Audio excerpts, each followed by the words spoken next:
राधे राधे दोस्तों, भजनों की माला में आपका स्वागत है।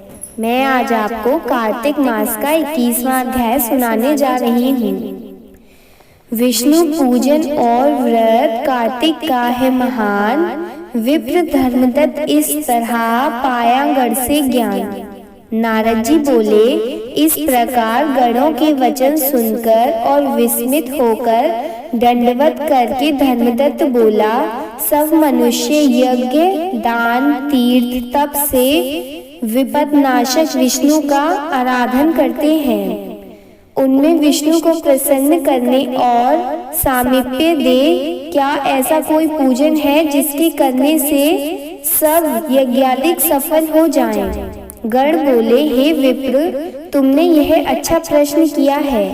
एक प्राचीन वृत्तांत हम कहते हैं, एकाग्रचित होकर सुनो। कांचीपुरी में चोल नामक चक्रवर्ती राजा था। इसके ही नाम से चोल देश प्रसिद्ध हुआ। उसके राज्य में कोई आदमी दरिद्रदी, दुखी, पाप बुद्धि और रोगी नहीं था।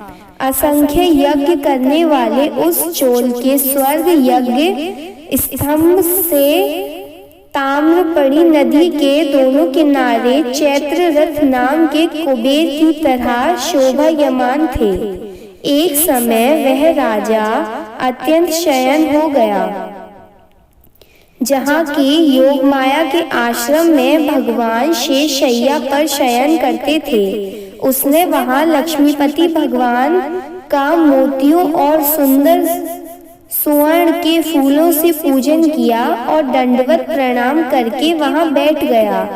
तब उसने हाथ में तुलसी और जल लिए कांचीपुर में रहने वाले विष्णु भक्त को भगवान को स्नान कराते और तुलसी पात्र से पूजन करते पाया।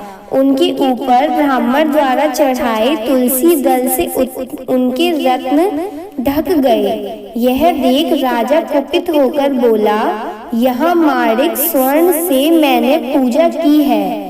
विष्णुदास, वह सब तुलसी पत्रों से तुमने क्यों ढक दिया है? तुम विष्णु की भक्ति नहीं जानते हो, ढोंगी हो, जो तू मेरी शोभायुक्त पूजा को ढकता है। तब वह ब्राह्मण राजा के गौरव को तुच्छ समझकर बोला, हे राजन, तू भी शक्ति को नहीं जानता। तुझे राज्य लक्ष्मी का घमंड है। तूने पहले कितना विष्णु व्रत किया है? गण बोले, ब्राह्मण का वचन सुनकर और हंसकर राजा गर्व सहित वचन कहने लगा कि तू जो भक्ति का गर्व करता है, तो बता, तुझ दरिद्रती की भक्ति कितनी है? विष्णु को प्रसन्न करने वाले यज्ञ दानादि तूने नहीं किए और ना पहले तैने कोई मंदिर ही बनवाया। ऐसी ही भक्ति का तुझे घमंड है। अब सब उपस्थित जन देखते रहो कि विष्णु मुझको दर्शन देते हैं कि इसको, तभी हम दोनों की शक्ति मालूम हो जाएगी। यह कहकर राजा ने राजगृह में जाए मृदुल ऋषि को आचार्य बनाकर वैष्णव यज्ञ आरंभ कर दिया। उस यज्ञ में बहुत से ऋषि आए, बहुत सा अन्य धन संपत्ति लगाया गया।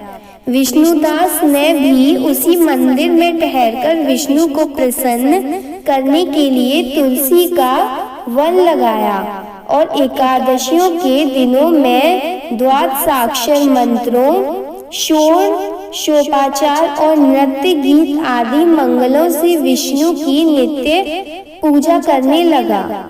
चलते में, भोजन में, शयन में सदा विष्णु को स्मरण करता रहता और समदृष्टि होकर सब में विष्णु को देखता। विष्णु की प्रसन्नता के लिए माह एवं कार्तिक मास के विशेष नियम करके व्रत करने लगा और फिर उनके उद्यापन भी पूर्ण किए। इस समस्त इंद्रियों को वश में करके भगवान का आराधन करते हुए राजा चौल और विष्णुदास को बहुत समय व्यतीत हो गया।